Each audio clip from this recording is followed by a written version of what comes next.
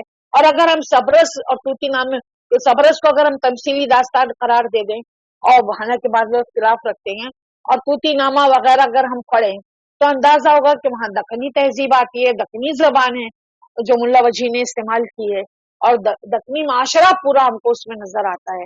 عورتوں کے تعلق سے بھی معاشرہ جو ہے وہ خاص طور پہ دکن کا ہے.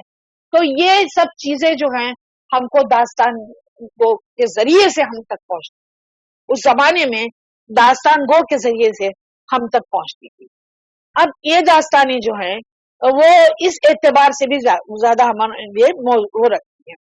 تو میرا کہنے کا مطلب یہ ہے کہ یہ داستان جو ہے ایک بہت ہی زبردست بیان کرنے کا فن ہے. داستان گوئی جس کو ہم کہتے ہیں، بیان کرنے کا ایک فن ہے جو ہمارے بعض داستان گویوں میں، جن کے مشہور داستان گویوں میں، ہمارے یہاں ایک اردو ادب میں ایک نام جو ہے وہ بے انتہا مشہور ہوا اور وہ نام تھا میر باقر علی داستان گو کا.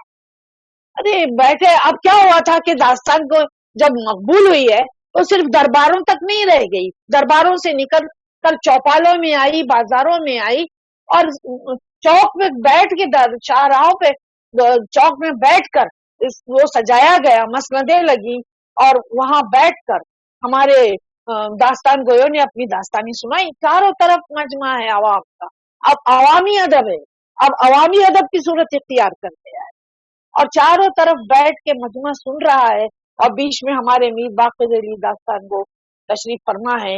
ایک طرف حقہ رکھا ہے، حقے بھی گڑگڑا لیتے ہیں، دوسری طرف پاندان رکھا ہے، کبھی چاہا تو پان کی گلوری بھی منہ میں ڈال دی، کبھی چاہا تو کچھ اور پھر وہی اس انداز میں سنانا، اور دوپلی ٹوپی اور کرتا اور سفید کرتا اور پاجامہ لوگوں نے بیان کیا ہے، ذکر ہے ان کا سب کا. تو وہ جو ہے ایک عجیب انداز ہوتا تھا. تو میر باقر علی داستان گو مشہور تھے. ہم کو خوشی ہو رہی ہے مجھے کہ 18ویں صدی کے بعد، خاص طور پہ 20ویں صدی کے اوائل کے بعد، ہم دیکھتے کہ جب ہمارا سیاسی منظرنامہ تبدیل ہو گیا ہمارے ملک کا، جب شاہی حکومتیں اور نوابانہ حکومتیں اور یہ سب ختم ہو گئی، اور جب مغربی اقوام یہاں آئے اور انہوں نے جب قبضہ کر لیا، تو ایک انگریزوں کے آنے کے بعد خاص طور پر ہم دیکھتے ہیں کہ یہ پرانا ادب، پرانا لٹریچر تھوڑا جو ہے زوال پذیر ہونا شروع ہوا. اس کے بعد جب نئی زبان انگریزی زبان آئی، نئے علوم آئے، سائنس علوم آئے، تو نتیجہ یہ ہوا کہ ان علوم کی وجہ سے ذہنیت بدلی، خیالات بدلے، تخیل بدلا، تو لٹریچر بھی بدلا، ادب بھی بدلا، اور یوں داستانیں جو ہے زوال پذیر ہوئی۔ لیکن خوشی اس بات کی ہے کہ آج کے دور میں جب ٹی وی اور سوشل میڈیا اور ماس میڈیا جب ہے، تو ہم دیکھ رہے ہیں کہ پھر سے یہ داستانیں زندہ ہو کر آ رہی ہیں۔ ہم نے دیکھا کہ جیسے یہ آ گئے رامائن اور مہا بھارت اور اس قسم کی اور داستانیں اور بھی آئی ہیں، اسی طریقے سے اردو کی بھی داستانیں آنا شروع ہوئی۔ الف لیلا کو ہم نے ٹی وی پر پیش کیا اور داستانوں کو پیش کیا، اور ہمارے داستان کو گوئی پھر سے زندہ ہوئی، اور ہمارے نئے نئے داستان کو پیدا ہوئے۔